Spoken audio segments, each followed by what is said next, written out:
vamos a trabajar con el análisis didáctico de las prácticas de enseñanza. Y nos preguntamos, ¿qué pasa cuando analizamos las prácticas y por qué las analizamos? ¿Es para clasificarlas en buenas y malas? ¿Hay posibilidad de pensar en buenas y malas prácticas o en buenos y malos docentes? Los autores que trabajamos, tanto Jorge Steinman como José Contreras. Jorge Steinman es un especialista en didáctica de la Universidad de San Martín, que viene produciendo hace mucho tiempo trabajos sobre todo dedicados a la formación docente en el campo de la didáctica, obviamente.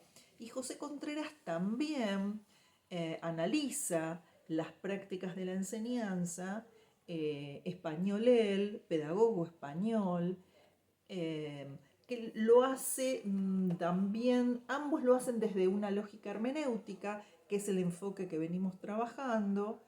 Steinman más asociado a la programación y al desarrollo de la programación y al sentido de la clase, y Contreras podríamos decir más asociado a un enfoque más narrativo, más,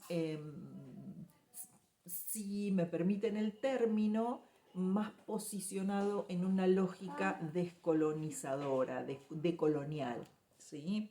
No sé si es un concepto que ya han abordado en otras materias, pero que tiene que ver con esto de poder descentrarnos de la lógica etnocentrista y poder pensar e interpretar desde la posición política en la que estamos, ¿sí?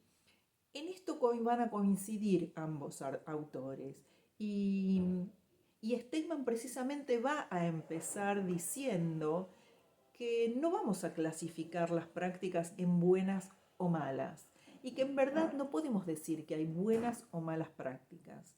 Puede haber mejores y peores clases, que todos tenemos mejores y peores clases, que esto va a tener que ver con nuestro vínculo con el contenido, va a tener que ver con nuestras cuestiones personales, con algo que nos afecte en un determinado momento en particular, ¿sí? Pero sí va a recuperar un concepto que ya vimos con Litwin cuando ella nos habló, tomando a Fechtermacher, esto mismo hace Steinman, tomando a Fechtermacher, el concepto de buena enseñanza, ¿sí? ¿Qué es la buena enseñanza?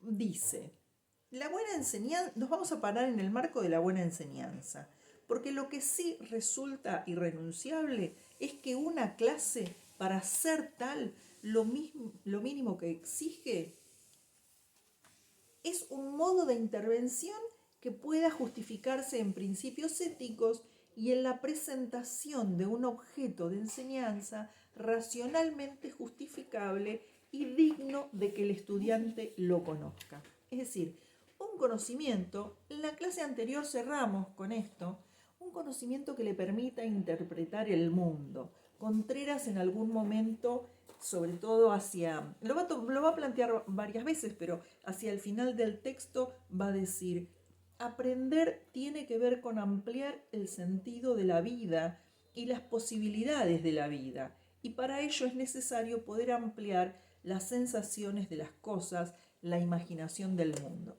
Uno lo mira y lo plantea desde la posición de la enseñanza. En este punto Contreras mira qué le pasa al alumno con esa enseñanza, y además desde una lógica más europea, donde hay una pregnancia mayor de la psicología educacional. Esto lo quiero plantear así como en un entre paréntesis. En todo el mundo no se desarrolla el campo de la didáctica. La didáctica es una disciplina que se desarrolla en ciertos países del mundo occidental, España, Francia y sobre todo Latinoamérica, pero la tradición sajona aborda la psicología educacional. Y si bien en España hay un gran desarrollo del campo de la didáctica, están fuertemente influenciados también por la literatura sajona. Por eso cuando leemos textos españoles encontramos mayor mezcla entre el enseñar y el aprender, ¿sí? Pero cuando lean el texto de Contreras van a ver que está bien parado en la mirada de la enseñanza, ¿sí? Y que nos permite pensar qué le pasa al docente con las decisiones que toma cuando enseña, ¿sí? Entonces, no vamos a hablar de buenas o malas clases, no vamos a clasificar. Esto es algo que venimos diciendo ya desde clases anteriores. No queremos valorar las clases, sino que lo que queremos es poder interpretarlas, ¿sí? Poder analizarlas, reconstruyendo su sentido, y la posibilidad de reconstruir ese sentido la tiene quien desarrolla la clase.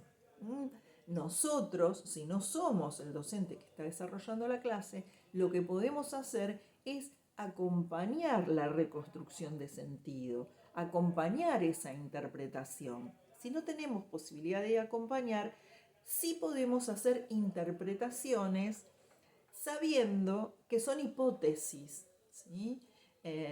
Y que no vamos a poder comprobarlas y que no vamos a tener ninguna intención de hacer comprobación de esas hipótesis. Pero entonces, ¿qué vamos a tratar de interpretar de la clase?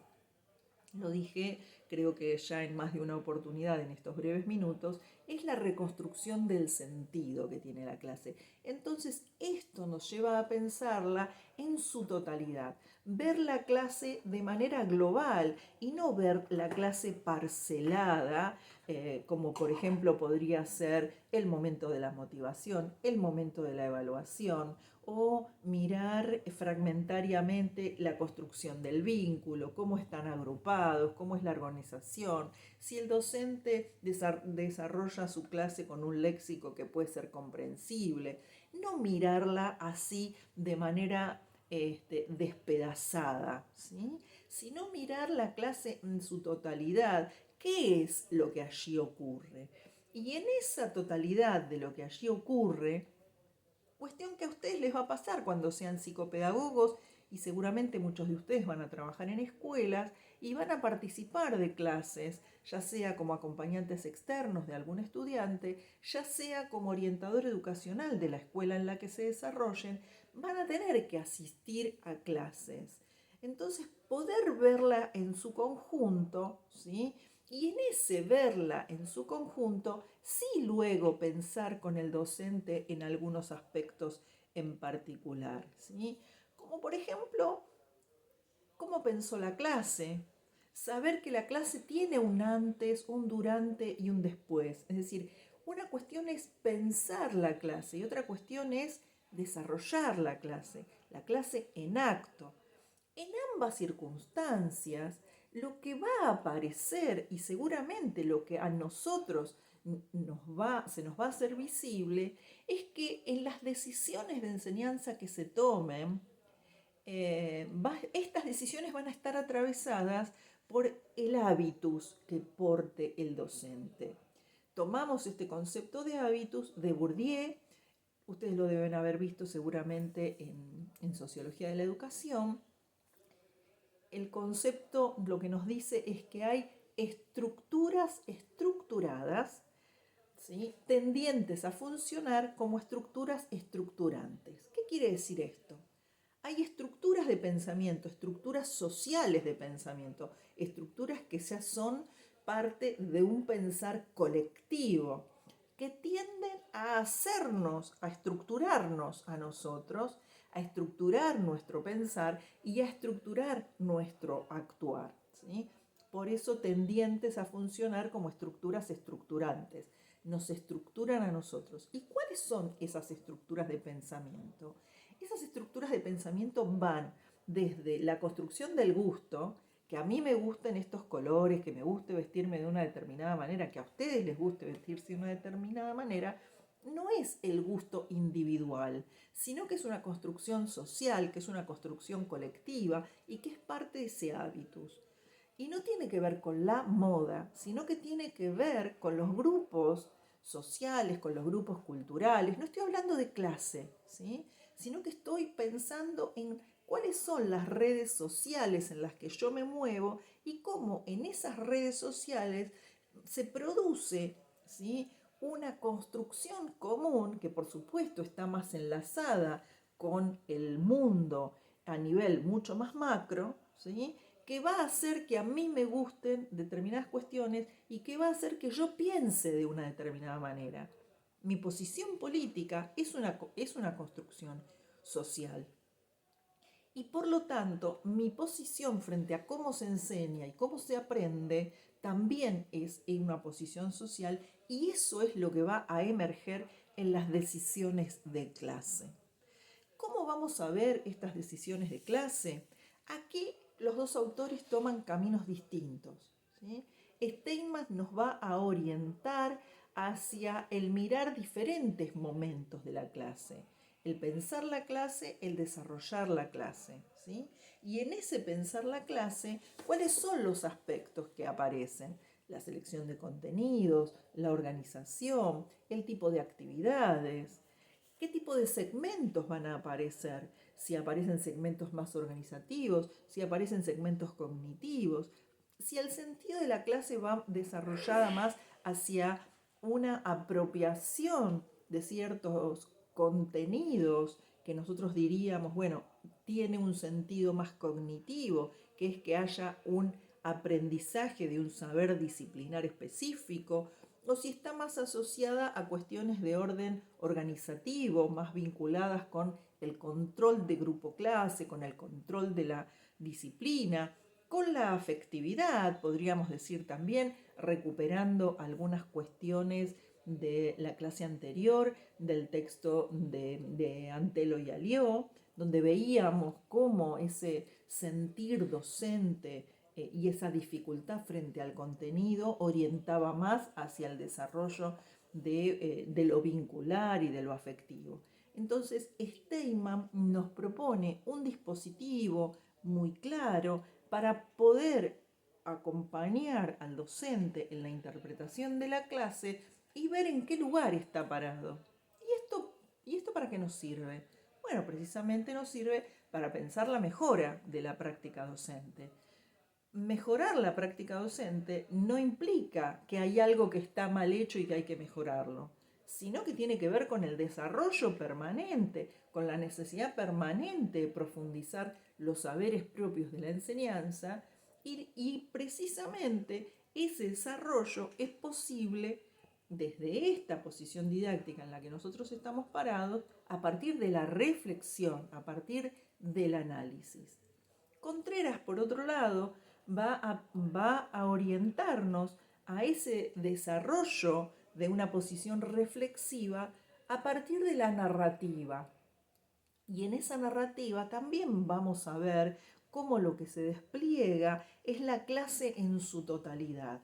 Y en esa clase, en ese desarrollo total de la clase, van a emerger, ¿sí?, diferentes cuestiones que tienen que ver con el sentir, con el percibir, ¿sí?, con la empatía que se juega en una clase para que nuestros estudiantes puedan profundizar el conocimiento, con palabras, con frases, con el feedback con algunos estudiantes que nos hacen pensar, inclusive después que ocurrieron nuestras clases, ¿sí? Tal vez alguien nos pregunta o nos comenta algo de su experiencia al haber sido estudiantes nuestros mucho tiempo después de haber transitado por nuestras aulas. Y eso en algún momento, no importa en qué momento de nuestra vida ocurre, ¿sí?, nos permite volver a pensar. Quiere decir que este desarrollo de la reflexividad es lo que nos va a permitir la formación continua, profundizar el saber. Y es algo que siempre es inacabado, el poder pensar nuestra clase, el poder mejorarla, el reflexionarla. Precisamente la construcción del saber enseñar está sostenido y en esta posibilidad investigativa sobre nuestras propias clases. Nos interesa que podamos pensar mucho más sobre esto y que cuando avancemos en evaluación también lo vayamos pensando desde estas lógicas. Bueno, vamos a conversar en nuestro propio encuentro sincrónico sobre estas cuestiones.